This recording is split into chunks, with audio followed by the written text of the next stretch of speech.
Katden lovers and Katden followers, Mr. Alden Richards and Miss Catherine Bernardo, abay posible nga ba na maging parte ng PBB 20th year anniversary 21 dahil talaga namang usap-usapan po ito ngayon sa social media kung saan kinumpirma po ng ABS-CBN at ng GMA Sparkle na magkakaroon po sila ng pinakamalaking collaboration this year 2025 dahil talagang officially ni-launch at talagang nagpa-interview na po si Attorney Annette Gozon Valdez patungkol po sa pinakabagong project na kolaborasyon ng ABS-CBN at ng GMA Sparkle. So, mayong araw po ng January 28 or January 29, 2025, 6:34 PM, kung saan si Miss Annette Gozon po ay pumasok sa loob ng PBB House.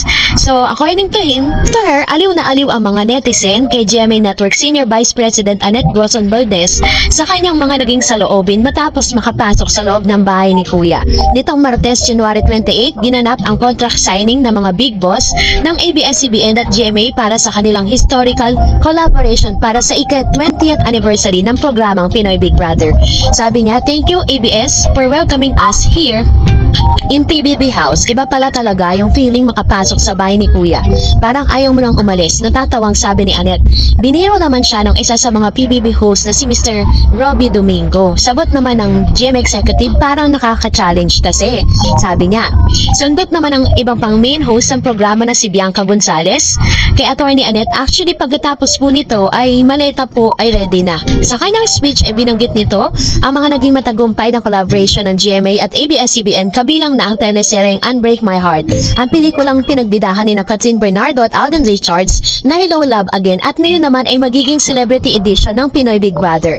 We are ready and very excited to collaborate with ABS-CBN to bring the Filipino audience the longest running reality show Pinoy Big Brother, especially in celebrating its 20th anniversary this year. Incidentally, Sparkle celebrating its 30th anniversary this year. So bilang pag-connide or pag-collab karon ng collaboration ng ABS-CBN at ng GMA Sparkle kasabay pa ng kanilang 20th and 30th anniversary, meron pong pasabog ang GMA at ABS. Panoorin natin ito. Natatandaan mo kahapon, in-announce na sa 24 oras na magkakaroon ng collaboration ng ABS-CBN at GMA, which is yung Pinoy Big Brother. Pinoy Big Brother, talaga kagabi, diba? At kinonfirm nila Mare na stars ng Sparkle at saka ng Star Magic ang papasok. Hindi kaya yung dalawa ay kasama sa papasok? Hindi natin alam, baka parte yan ng 20th anniversary ng Pinoy Big Brother. Kaya diba? Isa pa, isa sa mga nakaka-excite nga na isa statement po ng Energy FM ng Baklitas, sinabi nila na inline po sa 20th and 30th anniversary ng GMA at ng ABS-CBN, possible daw di umano na maging opening salvo si Miss Catherine at si Alden Richards to enter dun po sa PBB House katulad ng ginagawa dati bilang part ng anniversary ng Pinoy Big Brother House, no? So yun po yung ilan sa mga possibilities na pwedeng maganap dahil kumbaga parang pang starter pack po sila, pero it doesn't mean natitira sila sa bahay ni Kuya dahil sa dami po ng mga errands po nila. Si Miss Catherine, imposible yon. Si Mr. Alden Richards, possible kasi si Catherine po nakapasok na siya at nakapag-stay na rin siya sa bahay ni Kuya, pero si Mr. Alden kasi hindi pa. Pero kung sabay sila, much better, diba? At least may mapapanood tayo sa kanilang gabi-gabi. And yan po yung ilan sa mga minamanifest po nating mga katde na sana nga maisip ng GMA at ng ABS-CBN na pagsamahin sila dito po sa Pinoy Big Brother House kasi historical siya na yung pinaka talagang most watched na reality show ng ABS-CBN ay mapapanood po dito po sa bahay mismo ng GMA na network. So, yun po yung ilan sa mga talaga namang kapanapanabikano at pagpapatuloy pa ng kapuso at ng kapamilya. Abangan nyo ang pagsasama ng mga kapuso at kapamilya housemate sa teleserye ng Totoong Buhay. Malapit na sa GMA.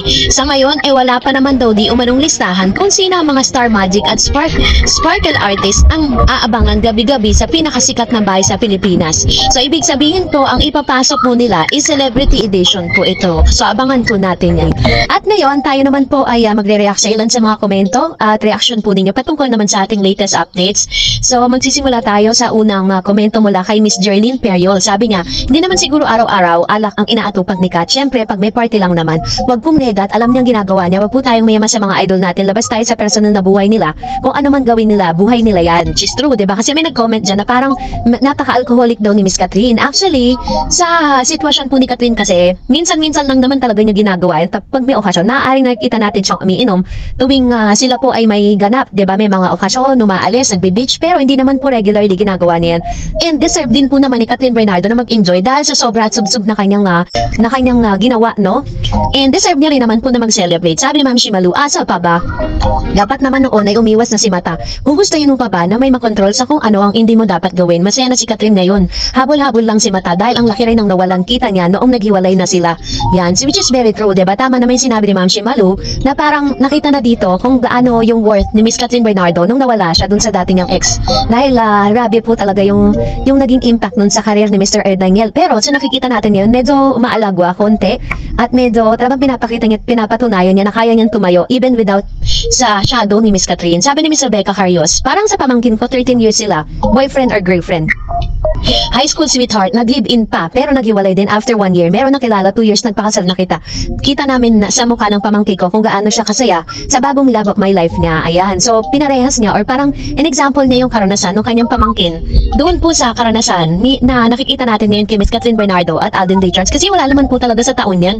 Wala po sa years ang pagsasama. Ang importante, talagang kung nagmamahala naman kayong dalawa, bakit kailangan niyo pang patagalin, diba? Yun naman po yung ngayon, yun naman po talaga yung dapat na basihan. Yung talagang mahal niyong isa't isa.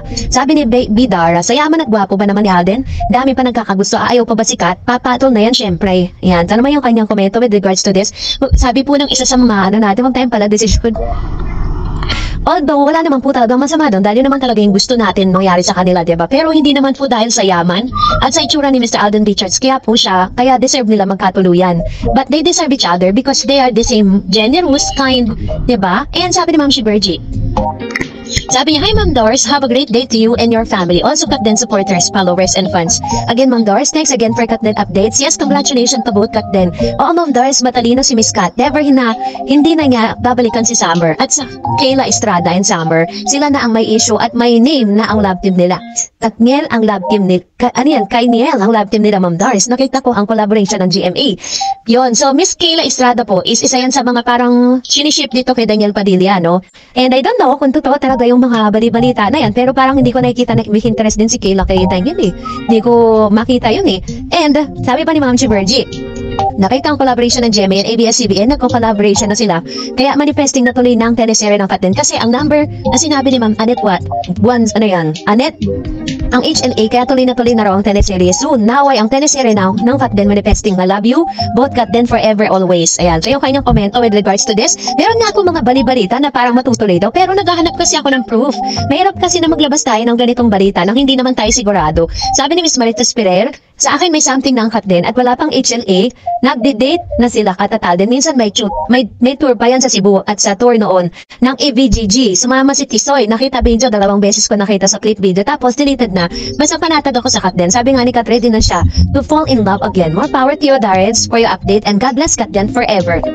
Thank you Ma'am Marites Ferrer sa inyo pong komento and yun po yung kanyang mga nakikita ano. And of course another one, sabi ni Miss Don't Mind Me, nakaka-proud siya, sana magpaka-pelikula na sila ni Katden. Basta masasabi ko, we love you Katden and good luck.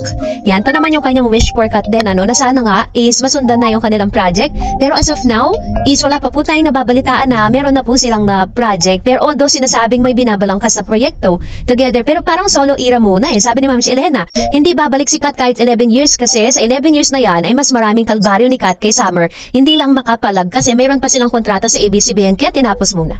Ayun. So salamat po sa inyong mga comment and that's it for today. For more videos and updates, please don't forget to like and subscribe and please don't forget to follow my Facebook page, Dareds TV. God bless everyone!